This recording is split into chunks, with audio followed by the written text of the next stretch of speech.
నమస్తే అండి. ఇప్పుడు మీరు వినే కథ జ్ఞానం పాండిత్యం. రంగనాథపురంలో పాండురంగడు అనే వ్యాపారి ఉండేవాడు. ఆయన వ్యాపారం 3 పువ్వులు 6 కాయలుగా నడుస్తున్నది. అయితే ఆయన కొడుకులిద్దరూ పెరిగి పెద్దవాళ్ళవుతున్నా ఒక్కడికి వ్యాపారం పట్ల ఆసక్తి లేదు.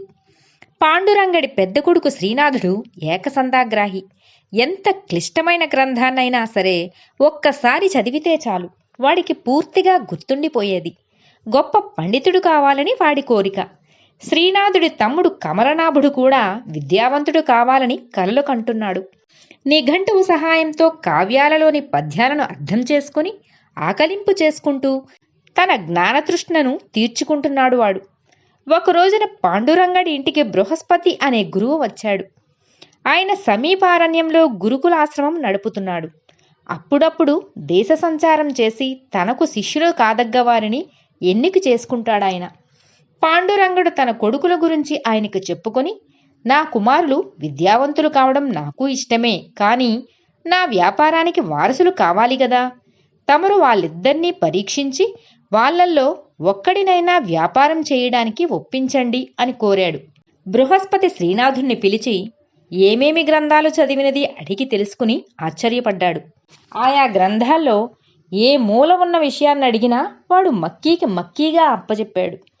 తరువాత బృహస్పతి కమలనాభుణ్ణి పిలిచి కొన్ని ప్రశ్నలు వేశాడు. వాడు చాలా గ్రంథాలే చదివాడు, కానీ ఏదీ కూలంకషంగా రాదు. ప్రతి గ్రంథంలోనూ వాడికి నచ్చిన భాగాలు కొన్ని ఆకలింపు చేసుకున్నాడు. నువ్వు చాలా పుస్తకాలే చదివావు, కానీ ఒక్కటి పూర్తి చేయలేదు. అందువల్ల నీది మిడిమిడి జ్ఞానం అన్నాడు బృహస్పతి.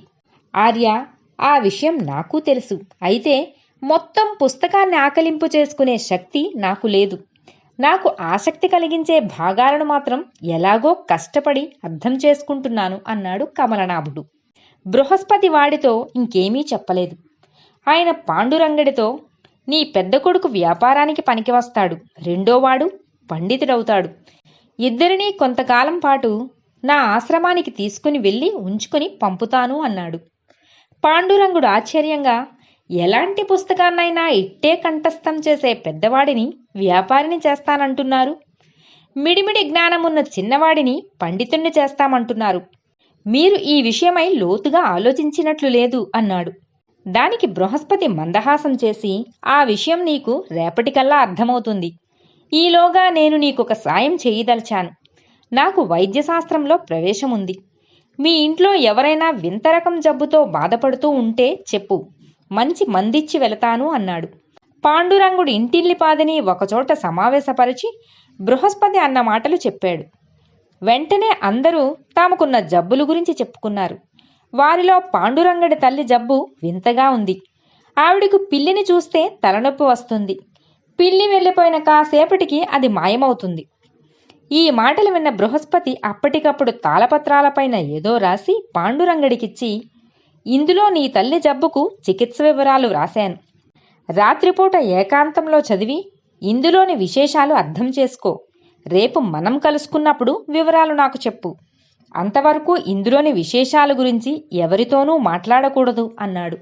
తర్వాత ఆయన శ్రీనాథుడికి కమలనాభుడికి 2 తాళపత్ర గ్రంథాలిచ్చి, వైద్యశాస్త్రానికి సంబంధించిన గ్రంథానికి 2 ప్రతులు నా దగ్గరుంటే మీకిస్తున్నాను. ఒక్క రాత్రిలో మీరీ గ్రంథాన్ని ఎంతగా అర్థం చేసుకోగలరో ప్రయత్నించండి అని చెప్పాడు. ఆ రోజు గడిచింది. మర్నాడందరూ సమావేశమైనప్పుడు ముందుగా పాండురంగడు, ఆర్య, నాకు సంస్కృత భాష రాదు.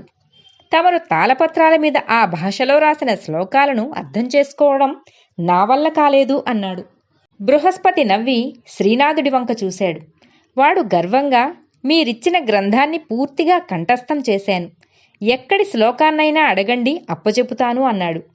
బృహస్పతి వాడిని పలు విధాలా పరీక్షించి మొత్తం గ్రంథాన్ని కంఠస్థం చేయగలిగేవు. ఒక్క రోజులో ఇది సాధించడం సామాన్యం కాదు. నువ్వు అసాధారణ ప్రజ్ఞావంతుడివి అని మెచ్చుకుని కమలనాభుడి వంక చూశాడు. కమలనాభుడు వినయంగా తల వంచుకుని, ఈ గ్రంథంలో భాష చాలా క్లిష్టంగా ఉంది. అందువల్ల నాకిది ఆకలింపు చేసుకోవడం చేతకాలేదు. అయితే ఇందులో ఒకచోట మా బామ్మ జబ్బుకు సంబంధించిన ప్రసక్తి కనబడింది. ఆ కాస్త నిఘంటువు సాయంతో అర్థం చేసుకున్నాను. ఆవిడ జబ్బును పెరటి మొక్కల సాయంతోనే నయం చేయవచ్చు అని చెప్పాడు. ఇందుకు బృహస్పతి తలాడించి, శ్రీనాథుడి జ్ఞాపకశక్తి ఎన్నో విధాల పనికి వస్తుంది. అందుకే నేను శ్రీనాథుడిని నా వద్ద కొన్నాళ్ళు ఉంచుకుని వ్యాపారస్తుడిగా తీర్చిదిద్దాలి అనుకుంటున్నాను. కమలనాభుడు గొప్ప పండితుడు కాగలడని నా నమ్మకం. వాడిని విద్యావంతుడిగా తీర్చిదిద్దే బాధ్యత కూడా నాదే అన్నాడు. ఈ నిర్ణయం అన్యాయమని, తనకు పండితుడు కావాలని ఉన్నదని శ్రీనాథుడు గోలపెట్టాడు. అప్పుడు బృహస్పతి గంభీరంగా, నా నిర్ణయం సరైనదే అని ఈ పాటికి కనీసం నీ తండ్రికైనా చక్కగా తెలిసి ఉంటుంది. పాండురంగా, నీ అభిప్రాయమేమిటో చెప్పు అన్నాడు. పాండురంగడు కొంతసేపు మౌనంగా ఆలోచిస్తూ ఊరుకుని, తర్వాత శ్రీనాథుడు పుస్తకం వంటివాడు. పుస్తకంలో ఉన్న విషయాలన్నింటినీ తన జ్ఞాపకశక్తి సాయంతో మెదడులోకి ఎక్కించేయగలడు. కానీ అందువల్ల ప్రయోజనమేమిటి? తను కంఠస్థం చేసిన గ్రంథంలో బామ్మకు వైద్య చికిత్స ఉన్నదని కూడా వాడికి తెలియలేదు. భాష రాని వాడికి పుస్తకం ఉపయోగపడదు అనడానికి నా అనుభవమే రుజువు. వైద్య చికిత్స ఎలా చేయాలో సంస్కృత భాషలో ఉండడం వల్ల నేను అర్థం చేసుకోలేకపోయాను.